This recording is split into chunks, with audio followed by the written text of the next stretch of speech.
ये वक्त का इशारा है, कल का सूरज हमारा है। नमस्ते, मैं आशा अरुणदेकर और आप देख रहे हैं हमारे गोवा राज्य का पहला राष्ट्रीय हिंदी चैनल राष्ट्र टीवी। आज आपके लिए लेके आए हैं हम नवरात्रि का दूसरा एपिसोड, नारी शक्ति का दूसरा रूप। कहा जाता है जहां नारी होती है वहीं देवताओं का वास होता है। और आज हमारे बीच में एक ऐसी नारी शक्ति आई हैं जो हैं तो बहुत सुंदर और बहुत ही बढ़िया काम भी कर रही हैं। स्टूडियो में रुचिका डावर जी, आपका स्वागत है। नमस्ते।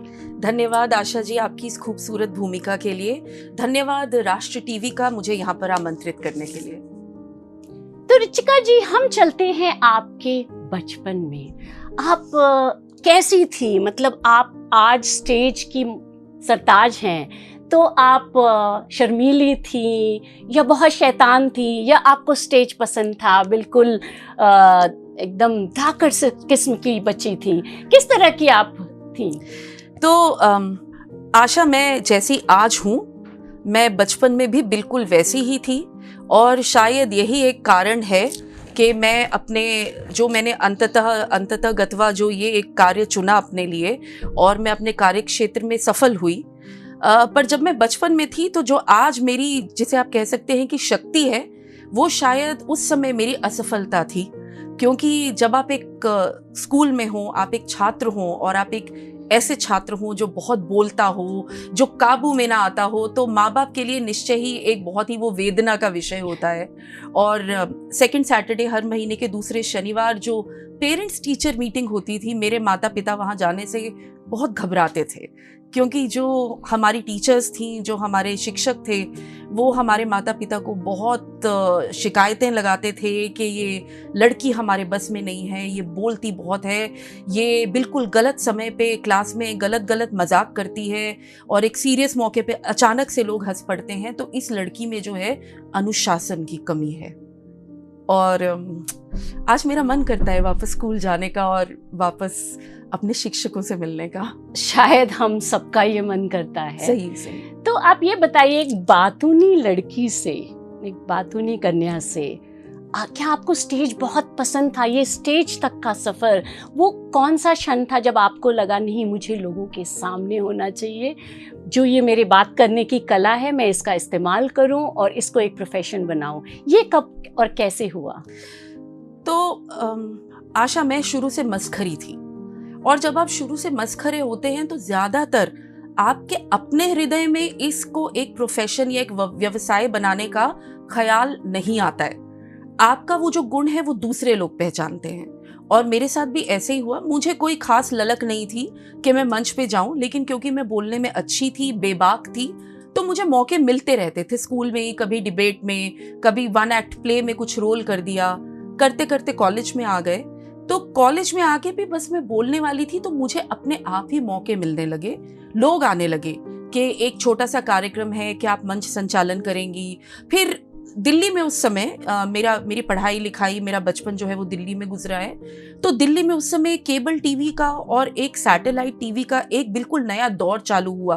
तो उस समय वो लोग एंकर ढूंढ रहे थे, उन्हें संचालन करने के लिए लोग चाहिए थे। तो उस बहती गंगा में हम भी निकल लिए और बस वहाँ से फिर एक अलग ही जीवन धारा बह निकली। और बहुत बहुत शुक्र है ऊपर वाले का, मुड़ के नहीं देखना पड़ा। बिल्कुल बिल्कुल, जिस तरह से आप हमसे बात कर रही हैं और हमारे श्रोताओं से बात कर रही हैं, हमें पता लग रहा है कि आप कितने कैसे विचार रखती हैं और आप किस तरह उसे अपने श्रोताओं को, बाकी के लोगों को पहुंचाना चाहती हैं। तो आप हमें ये बताइए कि आप अपने इस जो आपका अभी क्षेत्र है जो आपने चुना है, इसकी वजह से आप पूरे देश में घूमती रहती हैं, आप पूरे विदेश के भ्रमण करती होंगी, अलग अलग देशों में जाके प्रोग्राम्स करती होंगी। तो कभी आपको ऐसा लगा कि हमारी जो महिलाएं हैं हमारे देश में और जो विदेश की महिलाएं हैं, इनमें क्या अंतर है, क्या अच्छा है? हम ऐसे कौन से गुण हैं जो हम उन्हें सिखा सकते हैं या हम उनसे सीख सकते हैं? इसके बारे में आप कुछ कहना चाहेंगे हमारे दर्शकों से? आपने बहुत प्यारा सवाल पूछा है आशा, क्योंकि देखिए स्त्री तो सब जगह, चाहे देश हो, विदेश हो, राज्य हो, स्त्री सिर्फ स्त्री है। और मैंने देखा है कि आप किसी भी देश में चले जाएं, अंततोगत्वा जो स्त्री की नियति है वो बदलती नहीं है। मैं जिस भी देश में गई हूँ, मैं जिस भी प्रांत में गई हूँ, मेरी किस्मत अच्छी रही है। मेरा वास्ता जो है वो बहुत ही मेहनती स्त्रियों से पड़ा है। मैं उनमें से आपको भी एक गिनती हूँ। और मेरा वास्ता हमेशा बहुत ही मेहनती स्त्रियों से पड़ा है, बहुत ही प्रोफेशनल औरतें रही हैं। लेकिन मैंने ये ज़रूर देखा है कि जिन देशों में स्त्रियों की स्थिति अच्छी है, आर्थिक, सामाजिक, आप देखेंगे कि जब आप एक पूरे विश्व की को एक पायदान के रूप में लेके चढ़े, एक सीढ़ी के रूप में, तो जिन देशों की स्त्रियां ज्यादा सक्षम हैं वो देश एक अलग ही छवि रखते हैं पूरे विश्व के पटल में। क्योंकि मैं ये बात मानती हूँ कि जब आप एक आदमी को सक्षम करते हैं तो वो आदमी स्वयं सक्षम होता है, वो घर का प्रोवाइडर हो सकता है। लेकिन जिस घर की स्त्री सक्षम हो जाती है वो पूरे घर को तारने की जो हिम्मत है वो रखती है।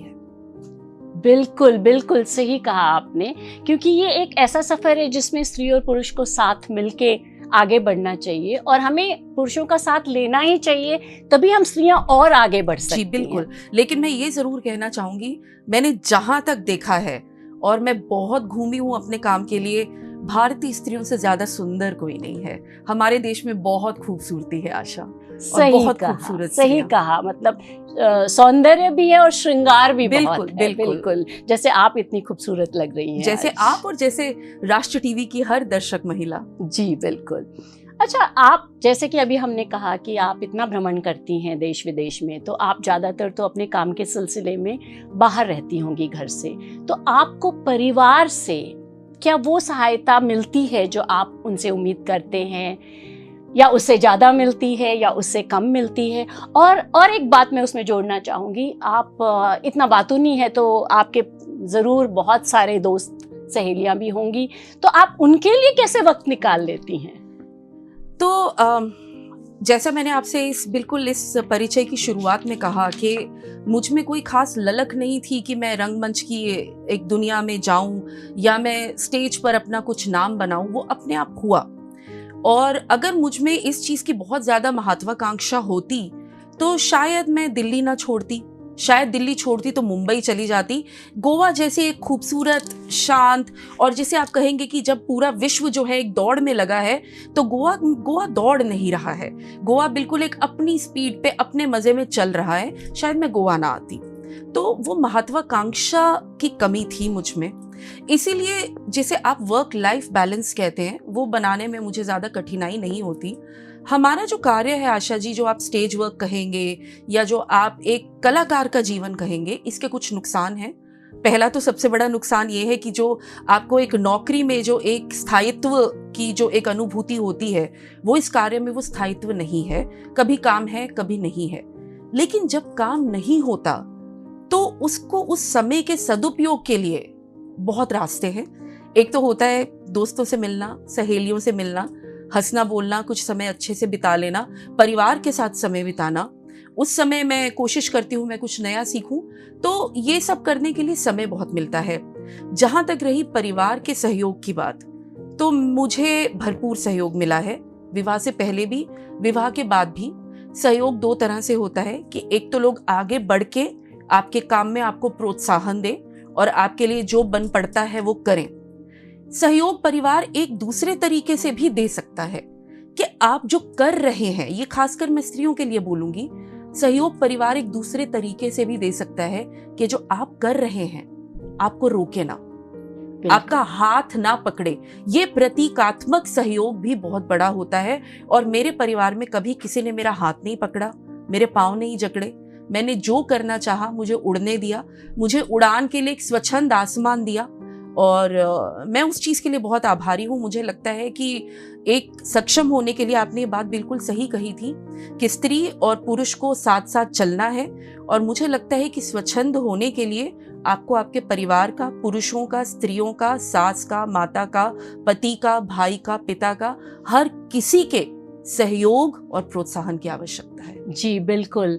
कहते हैं कि कुछ पाने के लिए कुछ खोना पड़ता है, लेकिन अगर हम सही तरीके से अपना काम करें तो सहयोग अपने आप जुड़ जाता है। बिल्कुल। और अगर आप एक कामकाजी स्त्री हैं, आप बहुत कार्य करती हैं, आप भी बहुत बिजी रहती हैं, तो मैंने देखा है कि देखिए एक परिवार का आदमी जब मेहनत करता है, और शायद अब ये थोड़ी एक स्टीरियोटाइप बात होगी, तो हो सकता है कि जो नई जेनजी है उस पर ये बात लागू ना भी हो, लेकिन मैंने ये भी देखा है कि जब एक परिवार में आदमी हाड़ तोड़ मेहनत करता है तो पूरा परिवार उसे सहयोग देता है। वो घर आएगा तो उसे पका पकाया खाना भी मिलेगा, उसे सुबह धुले हुए स्त्री के हुए वस्त्र भी मिलेंगे, सब कुछ होगा। लेकिन जब एक स्त्री मेहनत करती है तो मुझे लगता है कि ये जो जिम्मेदारी है ये स्त्री के ऊपर आ जाती है कि उसको घर से जिस भी सहयोग की आवश्यकता है उसके सिस्टम्स उसी को जगह में बनाने हैं। तो अगर मुझे घर में किसी चीज की आवश्यकता है तो वो सिस्टम मुझे ही बनाना होगा कि मेरे पीछे से वो काम सुचारू रूप से चलता रहे। तो आप घर से निकल सकती हैं लेकिन आप घर छोड़ नहीं सकती। बिल्कुल बिल्कुल सही कहा आपने। और शायद हमारे दर्शक जो देख रहे हैं उन्हें भी ये बात बहुत पसंद आई होगी। अच्छा ये बताइए कि आपके काम के सिलसिले में आप जब बाहर रहते हो कठिनाइयाँ तो बहुत आती होंगी, तो किस तरह की कठिनाइयाँ आती हैं आपको? जब इस प्रोफेशन में शुरुआत हुई तो वक्त और था, दौर और था, वक्त बदल गया, एक मुकाम हासिल हो गया, तो जिस तरह से आप लोगों से बात करते हैं या लोग आपसे जैसा व्यवहार करते हैं वो भी बदलता है। लेकिन मेरे पास अगर मैं वापस मुड़ के देखूं तो अपने प्रोफेशन के बारे में कुछ गलत नहीं है कहने को। मेरे ख्याल से सबसे शुरुआती दौर में जो पहली कठिनाई थी वो ये थी जिसे आज की आज के ज़माने में जिसे लोग इंस्टाग्राम में बहुत गर्व से एक गौरवान्वित होकर एक हैशटैग इस्तेमाल करते हैं, सोलो ट्रैवलर या सोलो फीमेल ट्रैवलर, वो आज के दौर में बहुत एक आम बात है। लेकिन जब मैंने ये कार्य शुरू किया तो इतना ही बजट रहता था कि आपको जो आपके क्लाइंट हैं, आप कहीं स्टेज शो होस्ट करने जा रहे हैं, किसी शूट पर जा रहे हैं, तो इतना ही बजट होता था कि क्लाइंट आपको आपकी टिकट देकर बुला लें और आपके साथ कोई नहीं है। तो एक अनजान शहर में पहुंचना, जब कोई ओला नहीं, कोई उबर नहीं, और भारतवर्ष से बाहर जाना जब आपके मोबाइल पे कोई ऐप नहीं है, और उस समय मोबाइल की कॉल भी बहुत महंगी होती थी, डेटा सस्ता हो गया है, सब कुछ बहुत बदल गया है सब कुछ। लेकिन उस समय एक बिल्कुल निडर होकर चले जाना और कोई भी मुश्किल आए तो उसका सामना करना, रास्ता ढूंढना, लोगों से पूछना आपको भाषा आती है या नहीं। पर मुझे लगता है वही चीज़ आपको अंदर से, जो आपकी रीढ़ की हड्डी है, उसमें लोहा डालती है कि किस तरह से आप अकेले बाहर जाकर सक्षम हो सकते हैं कुछ करने के लिए। लेकिन मैं ये ज़रूर कहना चाहूँगी कि मुझे बहुत मददगार लोग मिले, मुझे ज़्यादातर कोई कठिनाई नहीं आई। हाँ, एक जो वाकया मुझे भूलता नहीं है वो ये है कि मैं टर्की गई थी एक शो के लिए, इस्तांबुल के लिए। इस्तांबुल में 4 दिन का इवेंट था एक इंश्योरेंस कंपनी के लिए, तो उनके हर रोज़ एक इवेंट था। एक दिन अवार्ड नाइट थी, एक दिन गाला नाइट, कुछ था। और जिस हवाई कंपनी से मैं यात्रा कर रही थी, मेरा सामान नहीं पहुंचा। तो मैं इस्तांबुल पहुंच गई और बहुत सारी आशाओं के साथ गई थी, बहुत सारे परिधान लेकर, बहुत सारे वस्त्र लेकर। लेकिन मैं वहां पर लैंड हुई, सारा बेल्ट खाली हो गया, लोग चले गए, मैं खड़ी रह गई और मेरा सामान नहीं पहुंचा। वहां से बहुत मुश्किल से मैं बाहर निकली। पासपोर्ट केवल मेरे पास था, कुछ डॉलर थे। मैं होटल पहुंची, मैंने अपने क्लाइंट से अनुरोध किया कि आप मुझे कुछ डॉलर्स दीजिए, मुझे इसी समय जाकर सामान खरीदना है, मेकअप लेना है। तो वो मुझे भूलता नहीं है। लेकिन 15 दिन बाद वो मेरा सारा सामान वापस बाइज्जत भारतवर्ष मेरे घर गोवा में मुझे लौटाया गया। क्या बात है। और ऐसे ही जब हमारे साथ इंसिडेंसेस होते हैं तब हमें ऐसा याद रह जाते हैं, और जब कोई नहीं होता है, जैसे कि आपने कहा आप बहुत निडरता से जाती थी, तो ऊपर वाला तो हमेशा हमारे साथ रहता है, उसकी तो हम पे हमेशा रहम करम होती है। जी, और इसीलिए आपका ये कार्यक्रम है। हम देवी शक्ति, आदि शक्ति के नमन में यहाँ बैठे हैं, और मैं आदि शक्ति की, दुर्गा की बहुत बड़ी भक्त भी हूँ। तो मुझे तो लगता है कि मैं कभी अकेली होती नहीं हूँ। मेरे साथ वाली सीट पे हमेशा जो है मुझे ऐसा लगता है कि जैसे माता रानी स्वयं विराजमान है। जी। अच्छा ये बताइए, आप खुद आर्थिक एंगल से आप स्वतंत्र हैं। तो महिलाओं को, हमारी युवतियों को आर्थिक स्वतंत्रता कितना महत्वपूर्ण है और क्यों होना चाहिए उन्हें आर्थिक? जब हमारे पिताजी हमें पैसे देते हैं, कईयों के पति देते हैं उन्हें कमा के पैसे, तो फिर भी हमारी आर्थिक स्वतंत्रता होना क्यों महत्वपूर्ण है? आपको क्या लगता है? देखिए, मैं तो एक मध्यम वर्गीय परिवार में पैदा हुई, पली बड़ी। हमने जीवन में ज़रूरतें भी देखी, हमने समझौते भी किए। विवाह मेरा हुआ तो पति से मुझे जेब खर्ची मिलने लगी।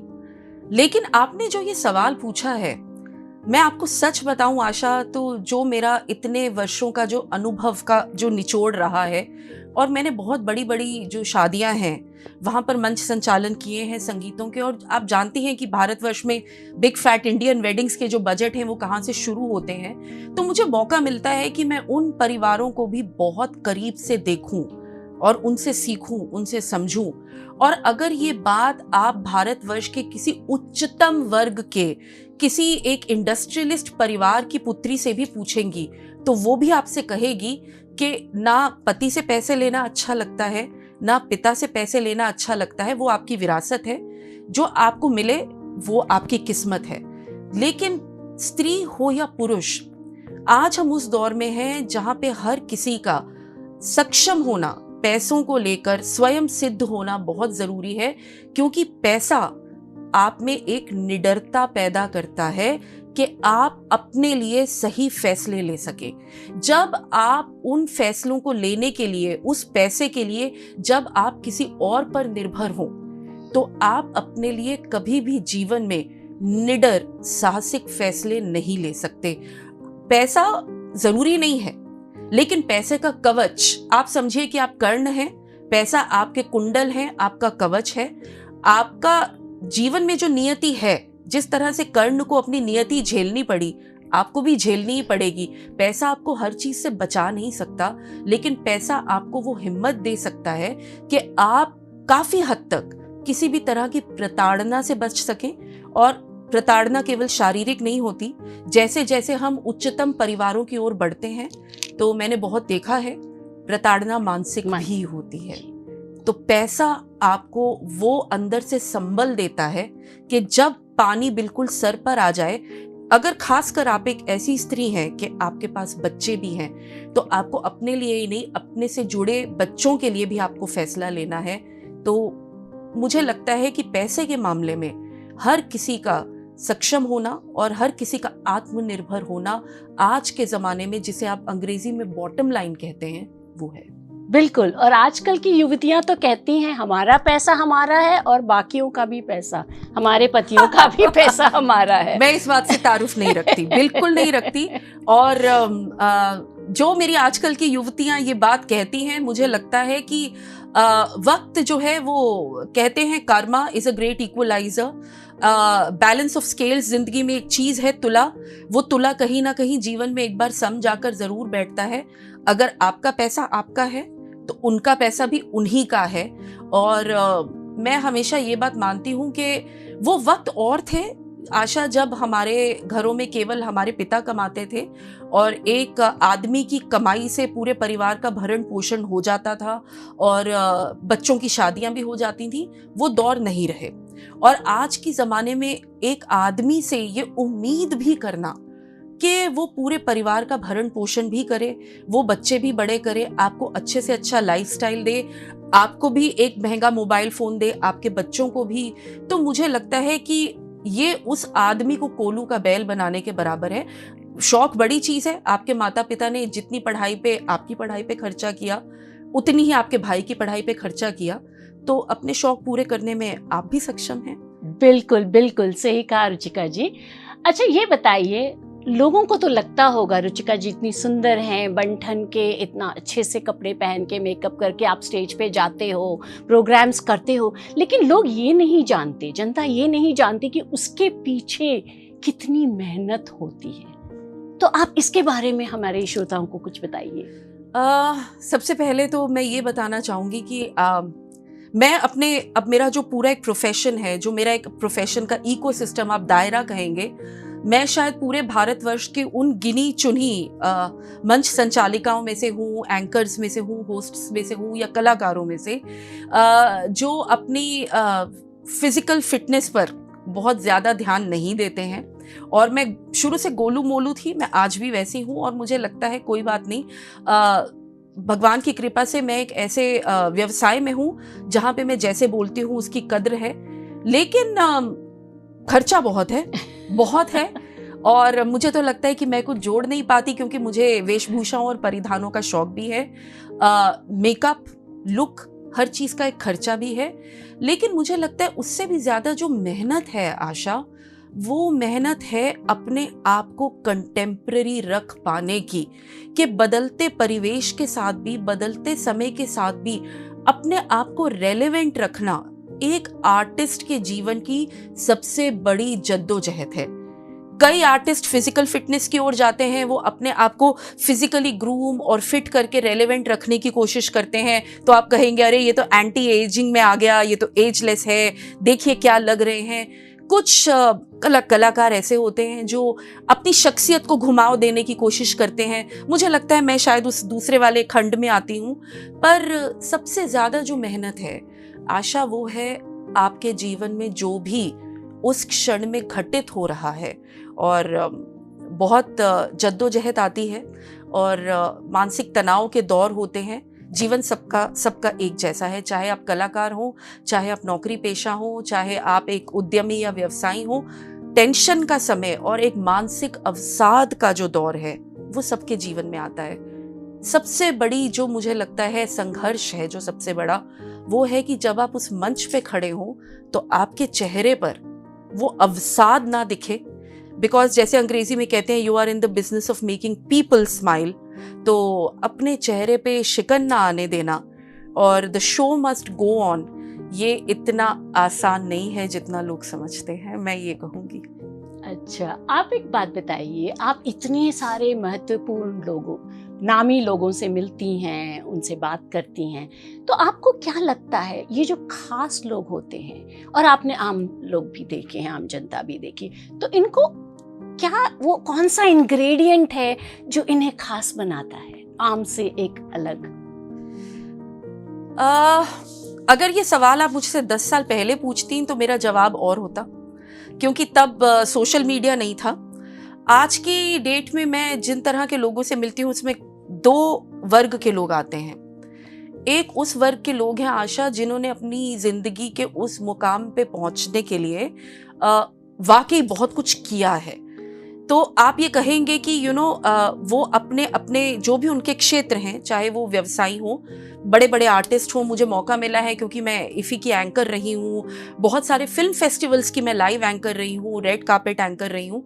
तो मुझे मौका मिला है फिल्म जगत के कलाकारों को बहुत करीब से देखने का, उनसे साक्षात्कार करने का, लंबे लंबे वार्तालाप करने का।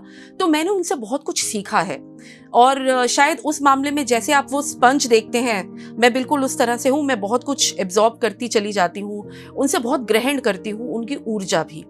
तो जो लोग वाकई जिंदगी में कुछ करके कहीं पहुंचे हैं, उनसे आपको एक अलग तरह की प्रेरणा और ऊर्जा की अनुभूति भी होती है, क्योंकि वो उस पानी में बहुत गहरे बैठे हैं। वो बरगद के पेड़ बन चुके हैं, उनकी जड़ें बहुत गहरी हैं। मैं बिल्कुल एक दूसरे वर्ग के लोगों से भी मिलने लगी हूँ, जिनमें निश्चय ही आप कह सकते हैं प्रतिभा की कमी नहीं होगी, लेकिन वो सोशल मीडिया के बनाए हुए पुतले हैं। और उनमें जो उनका एक मुकाम उन्हें मिला है, वो प्रतिभा से ज्यादा शायद अटेंशन की वजह से मिला है, क्योंकि उनको वो अटेंशन मिलती है। और अटेंशन आप भी जानती हैं बहुत कारणों से मिलती है। तो जब आप इन लोगों से बात करते हैं तो इनमें एक अजीब सा फुलाव होता है। और मैं हमेशा अंदर से बहुत उत्सुक रहती हूँ आगे देखने के लिए कि उनके जिंदगी का ग्राफ क्या रहेगा। लेकिन मैंने ये देखा है कि एक आम इंसान को जो चीज खास बनाती है वो चीज है लगन। जिसमें लगन रही है, और वो चाहे इंसान एक बेकर ही क्यों ना हो, चाहे वो घर में एक मैं कहूँगी रोटी बनाने वाली एक उद्यमी स्त्री क्यों ना हो, लेकिन मैंने जिन लोगों में जज्बा देखा है, उन लोगों के चेहरे पर एक चमक मुझे हमेशा अलग नजर आई है। बिल्कुल, बहुत सही कहा आपने रुचिका जी, क्योंकि अगर हम कुछ करना चाहते हैं तो हम वो हासिल कर सकते हैं, जी है ना। और उसके लिए हमें जो कुछ करना है वो हमें खुद मेहनत करनी होगी, जी। क्योंकि मेहनत का कोई तोड़ नहीं नहीं होता। है, बिल्कुल। ठीक है, तो आज हमारे साथ थी रुचिका जी। कहते हैं अगर इरादे मजबूत हो तो कोई भी बाधा हमें रोक नहीं सकती। रुचिका जी, आप तो अपने मुकाम पे पहुंच चुकी हैं, शायद और भी आगे पहुंचे। आपका कुछ संदेश है हमारे देश की युवती और महिलाओं के लिए जो अपने मुकाम पे पहुंचना चाहती हैं, क्या कहना चाहेंगी आप उनके लिए? पहले तो मैं ये कहना चाहूँगी कि मैं अपने मुकाम पर बिल्कुल नहीं पहुँची हूँ और मेरा सफ़र अभी जारी है। कहते हैं सितारों के आगे जहाँ और भी हैं, मेरे भी कुछ इम्तिहान और भी हैं, लेकिन मेरा अपने देश की नारियों के लिए और जो मेरी पीढ़ी की नारियां हैं और जो हमारे देश की भावी नारी शक्ति है, मेरा उन सब के लिए एक ही संदेश है, नाजुक बनो। देखिए, सबसे बड़ी चीज ये है कि आजकल हम सब आदमियों के साथ कंधे से कंधा मिलाने में इतने मशगूल हो गए हैं कि जो हमारी सॉफ्ट पावर है हम उसे भूल रहे हैं। और मुझे लगता है कि एक स्त्री की जगह कोई नहीं ले सकता है, और इसीलिए अपनी अंदर की शक्ति को पहचाने और नाजुक बने। नाजुक बने, छुई मुई नहीं, नाजुक बने कभी फूल की तरह, ताकि आपके आसपास जो लोग हैं वो आपको प्यार से रख पाएं, आपको उतनी ही इज्जत दे पाएं जितनी आप उम्मीद करती हैं, बदले में आप भी वही इज्जत दें। और नाजुक बने एक हथगोले की तरह, जिसको कोई हाथ लगाने से पहले 10 बार सोचे कि जब ये गोला फटेगा तो आसपास सब कुछ छिन्न भिन्न हो जाएगा। दोनों चीजें नाजुक हैं, लेकिन दोनों के अपने अपने समय हैं और अपने अपने कार्य हैं। तो अपनी पर्सनालिटी में दोनों चीजों का समावेश करें और निडर होकर आगे बढ़ें। रुचिका जी की कहानी से हमने यही सीखा है। धन्यवाद रुचिका जी हमारे साथ जुड़ने के लिए। धन्यवाद आशा जी, और बहुत बहुत धन्यवाद राष्ट्र टीवी का मुझे यहाँ पर आमंत्रित करने के लिए। मैं ये मौका लेना चाहूंगी सभी दर्शकों को नवरात्रि की और आने वाले त्योहारों की हार्दिक शुभकामनाएं देने का। आप सबको शुभकामनाएं नवरात्रि की और दशहरा और दिवाली की भी। मिलते हैं अगले एपिसोड में नवरात्रि के 9 रंग नारी शक्ति के संग। मैं आशा अरंदेकर और आप देखते रहिए अपना पसंदीदा चैनल राष्ट्र टीवी।